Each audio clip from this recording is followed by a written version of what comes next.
Hi all, ఎలా ఉన్నారు అందరూ? ఈరోజు మనం ఈ వీడియోలో 100 డేస్ సేవింగ్స్ ఛాలెంజ్ అయితే చూద్దాము. ఈ సేవింగ్స్ ఛాలెంజ్ వచ్చేసి మనం 2 రూపీస్తో అయితే స్టార్ట్ చేస్తాము. ఈ సేవింగ్స్ ఛాలెంజ్తో సేవ్ చేసిన అమౌంట్తో మనం ఇంట్రెస్ట్ ఎలా తెచ్చుకోవాలని కూడా ఈ వీడియోలో అయితే చెప్తాను. వీడియోని అయితే స్కిప్ చేయకుండా చూసేయండి. ఇదైతే మనం 100 డేస్ కంటిన్యూస్గా సేవ్ చేయాల్సిన సేవింగ్స్ ఛాలెంజ్. నేను ఆల్రెడీ ప్రీవియస్గా అయితే Akshaya Tritiya 100 days savings challenge video పెట్టాను కదా. ఆ సేవింగ్స్ ఛాలెంజ్తో నేనైతే సేవ్ చేసిన అమౌంట్తో గోల్డ్ కాయిన్ అయితే కొనుక్కున్నాను. ఇలా మనం ఏదో ఒక సేవింగ్స్ ఛాలెంజ్ తీసుకోవటం వల్ల అయితే మనకు తెలియకుండానే మనం చాలా అమౌంట్ని అయితే సేవ్ చేసుకోవచ్చు. ఇప్పుడైతే మనం 100 డేస్ కాబట్టి 1 నుంచి 100 వరకు అయితే 1, 2, 3 అలా 100 డేస్కి 100 అయితే మనం నెంబర్స్ రాసుకోవాలి. ఒక డైరీలో కానీ లేదంటే ఇంకేదైనా ఒక పేపర్లో కానీ రాసుకునేసి మనమైతే రోజు 2 రూపీస్ వేస్తాం కదా. ఇప్పుడు ఫస్ట్ డే కానైతే 2 రూపీస్ వేస్తాము, సెకండ్ డే కానైతే 4 రూపీస్, థర్డ్ డే కానైతే 6 రూపీస్, అలా 2 రూపీస్ ఇంక్రీజ్ చేసుకుంటూ ఉంటాం అనమాట. 2 + 2 4, నెక్స్ట్ థర్డ్ డే వచ్చేసి 6 rupees, fourth day 8 rupees, 10 rupees, అలా మనం ఫస్ట్ అయితే 1 నుంచి 100 వరకు రాసుకున్నాం కదా. దాని పక్కనే అయితే 2 రూపీస్ అయితే ఇంక్రీజ్ చేసుకుంటూ ఒక అమౌంట్ని అయితే రాసుకుంటూ వెళ్ళాలి. అలా మనం 100 డేస్ వరకు అయితే రాసామంటే మనం 100th డే అంటే 100వ రోజు మనం వేసే అమౌంట్ ఎంతంటే 200 వేస్తాం అనమాట. లాస్ట్గా మనం 2 రూపీస్ ఇంక్రీజ్ చేసుకుంటూ వచ్చామంటే 100వ రోజు మనం 200 రూపాయలను అయితే వేయాల్సి వస్తుంది. ఇది మనం ఎలా సేవ్ చేయాలంటే నేను మీకు ఎప్పుడు చెప్తూనే ఉంటాను కదా, 365 డేస్ సేవింగ్ ఛాలెంజ్లో కూడా చెప్పాను కదా. ఎప్పుడు కూడా మనం పెద్ద అమౌంట్స్ని తొందరగా కానీ కంప్లీట్ చేసుకున్నామంటే చిన్న అమౌంట్స్ అయితే పెద్ద మనకి తెలియదు. ఇప్పుడు మన దగ్గర ఫస్ట్ శాలరీ వచ్చి రాగానే కొంచెం అమౌంట్ అయితే ఉంటుంది. శాలరీ అయిపోయే సమయానికి అంటే మంత్ ఎండ్ వచ్చే సమయానికి మన దగ్గర అమౌంట్ కొంచెం తక్కువ ఉంటుంది. అప్పుడు మనం ఏం చేయాలంటే శాలరీ రాగానే పెద్ద అమౌంట్స్ వేసుకుంటూ రావాలి. ఈరోజు సపోజ్ మీ దగ్గర 150 ఉందనుకోండి, 150 రూపీసే వేయండి. రేపు ఒకవేళ అసలు అమౌంటే లేదు, 2 రూపీసే ఉందంటే 2 రూపీస్ వేయండి. లేదు 50 రూపీస్ ఉందంటే 50, 60 ఉంటే 60. కాకపోతే ఫస్ట్ అయితే పెద్ద అమౌంట్స్ని కంప్లీట్ చేసుకుంటూ చిన్న అమౌంట్స్కి అయితే రండి. మీరు వేసిన అమౌంట్స్ని అయితే ఇలా రౌండ్ చేసుకుంటూ ఉండండి. ఇప్పుడు 60 రూపీస్ వేస్తే 16 రౌండ్ చేసేయండి. అలా మీరు ప్రతిరోజు కంటిన్యూస్గా అమౌంట్ అయితే వేస్తూ రావాలి. మీరు ఎంత అమౌంట్ అయితే అందులో వేస్తున్నారో ఆ అమౌంట్ని అయితే రౌండ్ చేసేయండి.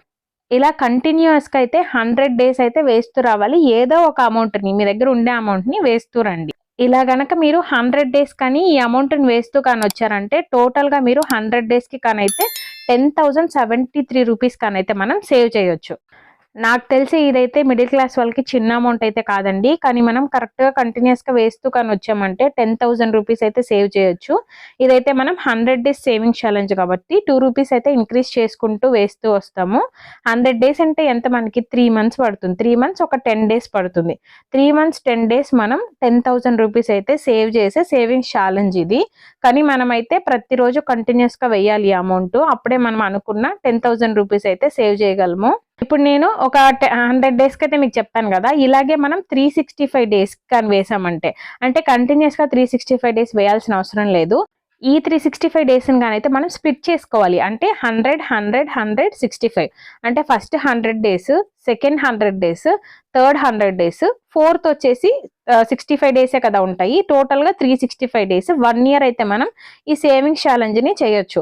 ఒకవేళ మీరు కంటిన్యూస్గా 1 ఇయర్ చేయలేకపోతే ఇలాగా 100 డేస్కి ఒకసారి చేసుకొని అమౌంట్ వస్తుంది కదా. ఇప్పుడు మీరు 100 డేస్కి ఫస్ట్ 100 డేస్కి 10,073 రూపీస్ సేవ్ చేస్తారు. నెక్స్ట్ 100 డేస్కి 10,073, ఆ నెక్స్ట్ 100 డేస్కి 10,073, ఆ నెక్స్ట్ 65 డేస్ ఉంటాయి కదా, 4,290 అయితే సేవ్ చేయగలరు. అప్పుడు మనం ఫస్ట్ 100 డేస్కి సేవ్ చేసిన 10,073 రూపీస్ ఉంటాయి కదా, దాన్ని తీసుకెళ్ళి ఎఫ్డీలో వేసేసుకోవచ్చు. ఎప్పుడు కూడా మనం సేవ్ చేసిన అమౌంట్ని అలాగే హుండీలో కానీ ఉంచేసామంటే మనకి ఏం రాదు కదా, ఇంట్రెస్ట్ ఏం రాదు కదా. సో అందుకని ఒక 100 డేస్ కానీ లేదంటే 180 డేస్ కానీ ఇలా 6 మంత్స్కి కానీ లేదంటే 7-8 మంత్స్కి కానీ మనం సేవ్ చేసిన అమౌంట్ని తీసేసి గోల్డ్ కాయిన్స్ కానీ ఇంకెక్కడైనా ఇన్వెస్ట్ చేసుకోవాలి. అప్పుడే మనకి ఇంట్రెస్ట్ అయితే వస్తుంది.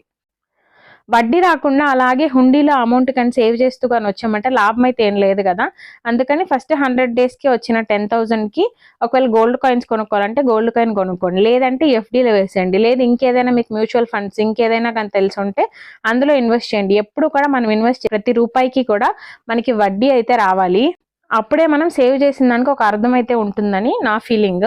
ఇలా మనం కంటిన్యూస్గా ఒక 100 డేస్కి 10,000 వస్తే దాన్ని ఎఫ్డీలో ఎక్కడో ఒకటి కానీ మనం సేవ్ చేసుకుంటూ వచ్చామంటే మనకి ఇప్పుడు మీరు ఎఫ్డీలో కానీ ఇన్వెస్ట్ చేశారంటే 10,000కి 6 మంత్స్కి ఒక 250 అయినా వస్తుంది.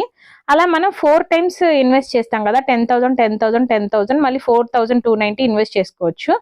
అలా లేదు అనుకుంటే మొత్తం టోటల్ అమౌంట్ మీరు మొత్తంగా సేవ్ చేశారంటే 34,509 రూపీస్ అయితే మీకు 1 ఇయర్కి మీరు సేవ్ చేసుకోగలరు అనమాట. అంటే 1 ఇయర్కి మనం ఈ 100 డేస్ సేవింగ్స్ ఛాలెంజ్ని 3 టైమ్స్ 65 డేస్ కానీ ఒకసారి చేసామంటే టోటల్గా 34,509 రూపీస్ని అయితే మనం ఒక్క సంవత్సరంలో సేవ్ చేయొచ్చు. దీంతో పాటు మనకి ఇంట్రెస్ట్ కూడా వస్తుంది మనం కరెక్ట్గా కానీ దీన్ని ఇన్వెస్ట్ చేసామంటే. ఒకటి గోల్డ్, లేదంటే ఎఫ్డి, లేదు అంటే ఇంకేదైనా మ్యూచువల్ ఫండ్స్. ఇందులో వేటిల్లో మనం ఇన్వెస్ట్ చేసినా కానీ మనం ఇన్వెస్ట్ చేసిన అమౌంట్కి ఎక్స్ట్రా అమౌంటే మనకు వస్తుంది అనమాట వడ్డీ రూపంలో. ఇలాగే మనం ప్లాన్ చేసుకుంటూ సేవ్ చేసుకోవాలన్నమాట. ఇవాళకైతే ఇదే నా వీడియో. ఇలాంటి మరెన్నో వీడియోస్ కోసం ఛానల్ని అయితే లైక్, షేర్ అండ్ సబ్స్క్రైబ్ చేసుకోండి. Thanks for watching my video. Stay tune. Bye bye.